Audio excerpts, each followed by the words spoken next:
What's up, guys? My name is Jellycook5 and welcome to the Crystal Palace versus Chelsea preview, where Chelsea take on Palace at Selhurst Park in a 3 o'clock kickoff tomorrow. Before we do get into this video, if you haven't done so already, please hit that like button, don't forget to hit that subscribe button, and don't forget to hit that notification button so you never miss a video. All your support is much appreciated and it takes only a second to do so, and it is completely free and it does help me out a bunch. So, first game in 2025. I would say I'm looking forward to it, but based off the form that we've previously displayed against teams, I can't say I am, in fairness. We've been really shaky, really shaky. I'd feel like ever since our win against Brentford, it's kind of been the downfall for us, in fairness. Obviously, we had the draw against Everton, the loss against Fulham, and obviously the loss against Ipswich Town. We really need to bounce back. It's quite clear that we do. And I feel like that title talk is now being pushed to one side, and it's kind of been proven why Enzo Maresca has been quite clear that we're not in a title race, and we are just in our project in our own self, in a massive process in being able to try and do what we can do game by game. Before I do get in depth into the actual game itself, just a note on the injury side. Wensi Fofana and Benoit Badiashile are still out injured. Fofana looks to be out for a long time, and unfortunately Benoit Badiashile out until February. The one positive note, Reece James could potentially be given minutes. Whether he starts or comes off the bench, I'm not too sure. And Romeo Lavia is in full team training. In terms of Crystal Palace, Mark Gui is back from suspension. Trevor Chalobah won't be able to face us due to be still on loan, and Adam Wharton still remains out with a groin issue. It's going to be an interesting tie. I've always felt Selhurst Park is a hard place to go, but our record has been pretty good, and I'll go into that in time.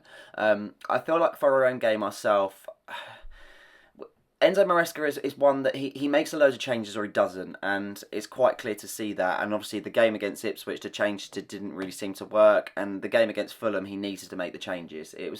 It's a hard thing, but we're all in a process, and I feel like we have to accept it. But at the same time, I feel like in some ways we need to be a bit humbled because we've been on such a high.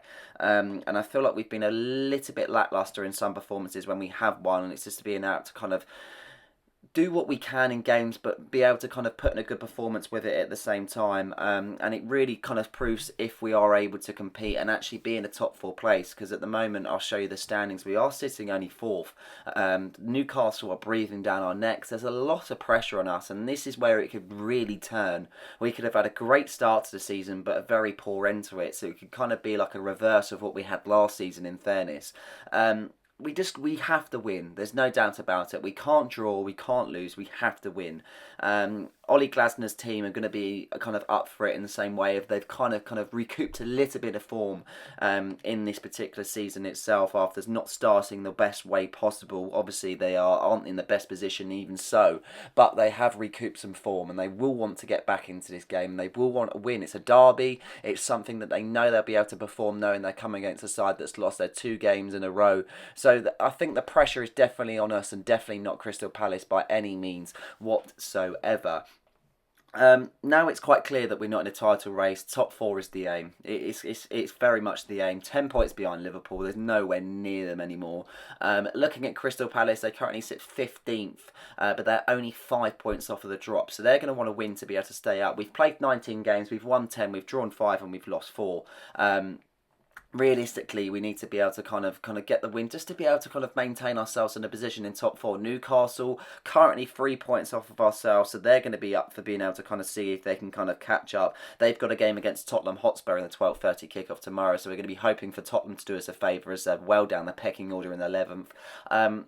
So yeah, it's very much changed. I mean, you're looking at the midpoint December, we're like 2nd and we're breathing down Liverpool, and then all of a sudden, like, we've gone from playing Liverpool and potentially finishing top at Christmas to then scraping top 4. So don't get me wrong, this isn't going to be the final position, and I feel like a lot's going to change with Forest, whether they're going to be able to keep it up and so on. But at the same time, we need to be in this position. We need to have top four. I feel like anything else would be a slight failure in some ways, and I don't really want Europa League football already having the Conference League this season. It's quite proved that we're too good for that particular competition, but the calibre is definitely the Champions League sort of aim and get us back to where we sort of belong in that way, where we really need to be in a good position. Whether that's the case, I'm not too sure, but we can definitely be hopeful, and we can definitely get wins against teams against Crystal Palace. The reserve fixture at home was a 1-1 draw, but that should have never have been the case. So I'm hoping we're able to kind of put in a good performance and get a victory. Looking at their previous form in their last 6, it's quite clear to see that they're on some sort of an upward spiral in their league form, but not so much in their cup. Previous game against Southampton with a 2-1 victory.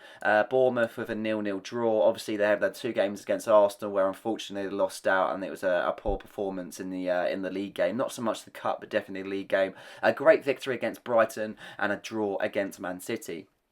They've been pretty stable, in fairness. They've just lost 2 of their last 11 Premier League games, winning 4 and drawing 5, which is quite interesting to see. However, both of those defeats have been at home to London derbies, losing 2-0 to Fulham and 5-1 to Arsenal. They're going to be wanting to get back-to-back runs, and that's for sure. And that'll be the first run since between April and May last season, which is quite interesting to see. Eze, if he does score against us, will become the first Palace player to score home and away against Chelsea in the same season since George Whitworth 100 years ago, which is quite mad, to be honest. A very, very strange stat in itself. But yeah, their league form has definitely kind of recuperated. Obviously, they had such a poor run. I think there was one point where they was just not even winning games, and they was just sitting so bottom, which was surprising to see, in fairness.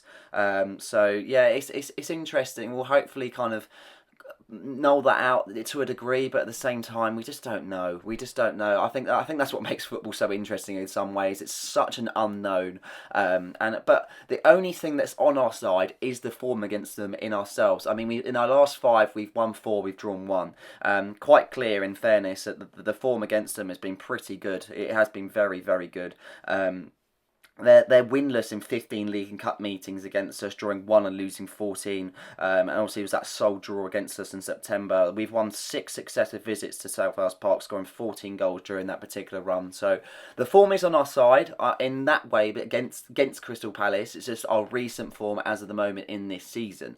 So it's interesting, that's for sure. But yeah, it's one of those. We've got good form against them, but that can change. If they turn up on their day and we don't, then obviously that can be a big difference, and we could potentially lose out. Going into my lineup for the game against Crystal Palace, Enzo Maresca was quick to make a lot of changes against Ipswich, and it was quite clear to see that it didn't work. My motto for things and like that, the players always moan they don't get minutes, but if they don't perform, then why are you moaning?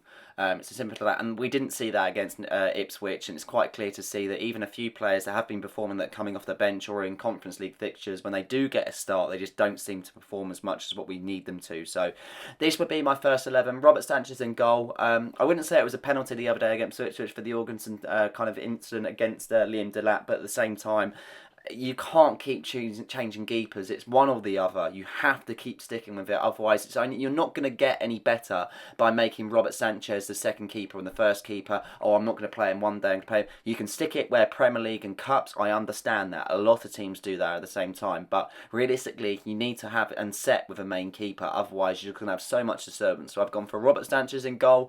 Cucurella to the left-hand side. There's no one else that's really going to compete after realistically. So you go for Cucurella on the left-hand side. Carl Will and Tosin in the 2. Disasi was absolutely terrible, and there's quite a lot of talks of him leaving in January, which is fair because he just hasn't seemed to live up to any sort of expectation whatsoever. Tosin would probably be the best sort of answer in that way with the problems that we have got at the back. It seems to be the only option. So Carl Will and Tosin, and then Gusto on the right-hand side. I haven't rated his performances as of late, and I'd quite happily stick Josh Akupong on the right-hand side, but it's quite clear to see that Enzo Maresca doesn't want to do that at this moment in time. So Madagusto on the right-hand side, Enzo and Caicedo in the middle. Lavia is back into the side, which is nice to see because it gives us somewhat of depth because Dewsbury Hall is currently injured, and Cesare Casadei looks to be going out on loan or a permanent deal. Attacking-wise, Jadon Sancho, Cole Palmer and Pedro Neto seems to be the strongest that we have got attacking-wise, in fairness, with Noni Madueke and João Felix mistakes, not being able to prove any sort of worth in that sort of attacking role. And Nicholas Jackson up top, I know there's been a lot of debate in terms of strikers, but it's quite clear to see that he's definitely the stronger out of the two compared to Christopher Nkunku, but Chelsea still do want to keep hold of him, and it's quite clear to see why, because he does still prove some worth in the team. This is my score prediction. I'm going for a Palace 1, Chelsea 1, a complete same result from what the fixture was at home at Stamford Bridge. I just don't think we're good enough at this moment in time, and it's proved to be in the recent results that we have had on display. I'd love us to get a win. Funny enough, I got asked the other day, what do I think the result will be for Ipswich-Chelsea? And I jokingly said Ipswich 2, Chelsea 0, and that turned out to be the case. So hopefully it's not, but at the same time, it's so hard to predict when you've got a team that's out of form and a team that's currently kind of getting in form in some ways. We've definitely got the calibre to beat the side at the end of the day with the team on paper and so on, but it's about if we turn up or not, and just being able to kind of prove our worth on the pitch and be able to kind of fight for top four. But going to be interesting, that's for sure. I'm going to try and keep an eye on it and try and do the best review I can, because obviously the game isn't going to be televised, but stay tuned for a review, and that is going to be it for this particular video. I hope you guys have enjoyed this one. Please like and subscribe for more content, and don't forget to hit that notification button so you never miss a video. Cheers.